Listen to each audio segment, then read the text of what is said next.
Thank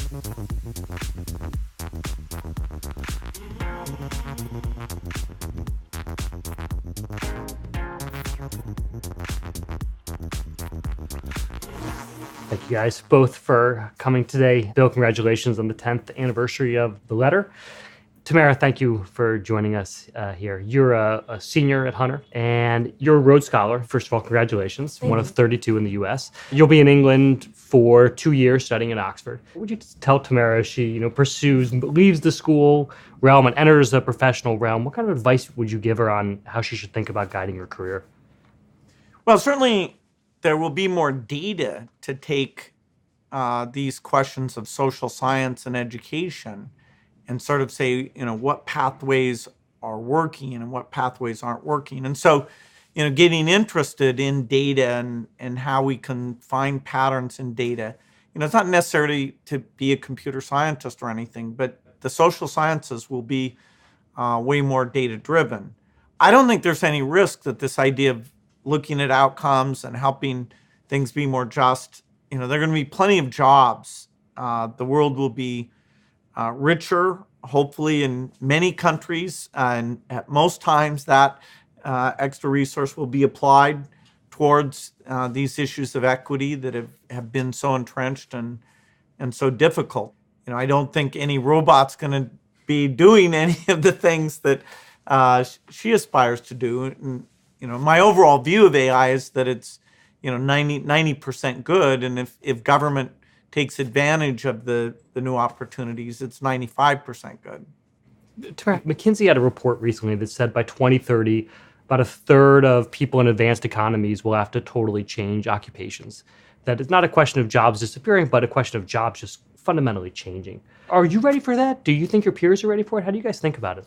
I think we have the benefit of having grown up in a generation where we were introduced to a lot of change and technology all at once. So I think we're a lot less hesitant to adapt to changes in technology, which I think will only work to our benefit in the long run. Whether it's, socially or professionally, I think we are a lot less resistant to those changes and a lot more adept at adapting with those changes when they come. So I know people who got into college and wanted to be, physics majors. And there's a traditional way to learn that. But nowadays, physics majors have to code a lot. So they take computer science courses. They learn how to code to get their results about what they're looking at in space. And they, host hack days and things like that. So I think every field is adjusting. And I think our generation is apt to adjust along with it. Thamara's senior thesis is on Black Lives Matter, and there is a great line in it where you talk about how a hashtag turned into a movement. First, why don't you talk a little bit about how you think the role of philanthropy or giving should exist in an activist-driven world like that, and then I would love to hear if it's changed the way you see how you give your money. I think what you're seeing with not only Black Lives Matter, but just a lot of the social movements that are coming out of a social media age is that there's less hierarchy within those systems. Again, to your point, things are spread out across the nation and people have the ability to mobilize and specifically target the issues that are locally affecting them. So I think any effort that can just work to listen and understand the local problems that are happening and give people who are familiar with those problems the resources to help fix it is ideal. Just allowing people to be the writers of their own narrative and helping them bolster what they need to accomplish rather than taking it over is ideal, I think, in those spaces. Well, a lot of these movements are political, so it's not so much about money as it is about getting out and voting for candidates that embody the values that you believe in. And it would be great if the voting rates of minorities, the voting rates of young people would go up to match or exceed the older groups who, in a democracy, they are more represented because they vote. And, so hopefully these movements at least will take that primary role of democracy, both have candidates and votes that can advance these things. And what about in a leaderless activity like this? Sure, a lot of it's political, but also maybe speaks to a larger idea of being able to spark awareness or change through people coming together but not having a particular leader. Do you see that worldwide? Well, a lot of online engagement is very light engagement. It's not like kids who went down and spent years in the South dealing with segregation and put their lives at risk. Online, the risk is that there's so many different movements that you're engaged for a bit in one, but then the next one comes along. So this generation has to define, how they draw activism in. I tend to think that having leaders is a good thing. Maybe they'll prove me wrong. I do think people do underestimate the ability that social media has to mobilize people who are on the ground. So I think you brought up Ferguson, and that's a perfect example. A lot of media attention was focused on Ferguson in those first days. And for better or worse, that media attention was both positive and negative in a lot of different spaces. But the people who were on the ground in Ferguson were there for months. And I don't think that got as much media coverage. And I think a lot of what happens in social media is giving people the ability to collaborate when it comes to just activism in general. So I know there is the idea that there's this culture of like clicktivism, like we like things and we post things, but then that's where the activism stops. And I think social media does have a powerful way of allowing people to get collective action on the ground in a way they didn't have access to before. And I think that's coming up in our politics too. If you look at the last election season and how many people of color, trans women, women in general got out to actually, hold office. I think the traditional model is, again, mobilizing the vote, but actually getting people who represent you through your identity and through your ideas in the office is something that's happening. It happened a couple months ago, and I think it's going to happen in 2018 in November when it comes to our elections. There are more women running than ever before. And I think the ability people have now to directly have access to people who would be their supporters in a way they might have not before, even if they don't have as much money as traditional candidates would, is essentially really important. And I don't think we should, underestimate the power of social media to, I guess, start from give power to movements that start at the ground level. Something that's been coming up quite frequently is this question of universal basic income or guaranteed income. Would love to hear both of your perspectives on the idea of giving towards people. Either everyone gets a certain amount, or if you make less than $50,000, you get $500 a month, let's say. Just getting the money, no strings attached, no questions asked, you just get it. I think going to Hunter, you have the really unique experience of meeting non-traditional students. So when we live and work in New York City, it's an extremely expensive city. I, for example, have a full scholarship, but that doesn't, cover my money for groceries or books at every, the beginning of every semester.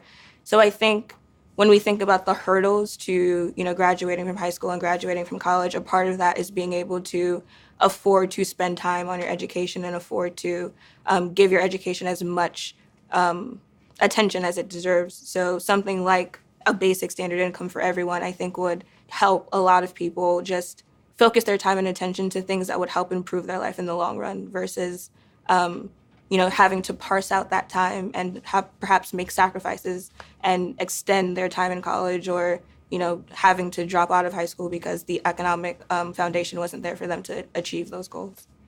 Well, it's a simple matter of resources. Do we have so much resource that somebody who's able-bodied, has no children to take care of, that we should divert resources to them and not expect them to work to live at a certain level, while the safety net for single mothers, kids with special needs, older people, take anything, housing, food, we don't have enough that we're taking care of those needs. And if you take away the productivity where you're saying, hey, you don't need to work at all to make this level of income, then the goods and services in the society are quite a bit less than they would have been otherwise.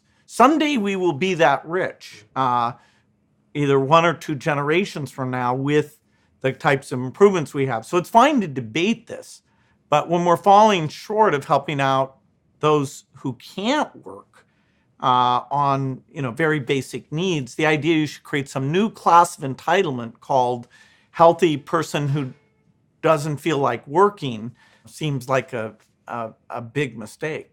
And even if it's not so much that it doesn't, that you still have to work. It just is a extra something that comes to you to maybe not have to make a decision between buying groceries or. But to whom? The question is, does it go? Our safety net's not good enough today. And unless you found a gold mine that you want to tell us about, these are all zero-sum trade-offs. There is finite resources in the world. And so, go visit those people I visited in Atlanta and meet them where they are single mothers dealing with kids' challenges and no real problems. If you have some new class of recipient, which are, single able-bodied people that are in the job market today, and you want to say, no, don't work. Don't work. We don't need nurses and teachers and drivers and things like that. You must be working off a different economic equation, or you must be taking it away from those who are less able. The safety net has gone up in this country, thank goodness. Over the last 100 years, it's gone from nothing to modest.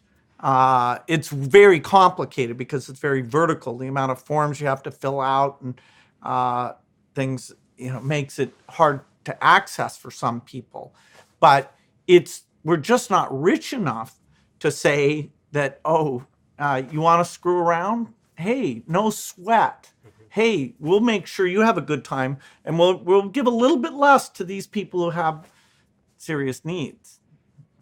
Well, I just think to your point, and I can see you thinking through the logistics, which is why you are you, and we are probably thinking, idealistically. But I think to your point, it's a lot about making sure those single mothers and those people who are struggling have just like a little bit more, because those people are, perfectly able-bodied and they're working, but wages are low and rents are high and, things are hard for everyone. So I think to the extent that we can help even those people more and help everyone more is ultimately, ideally, the goal.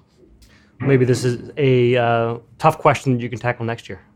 Well, there are policies like the earned income tax that actually could be made way more generous, that help people who work not be so resource constrained, and particularly when you apply that to households where there's children. That's a very positive program, but it's not universal. It is a targeted thing. Bill, Thamara, thank you very much for joining us today. This was terrific.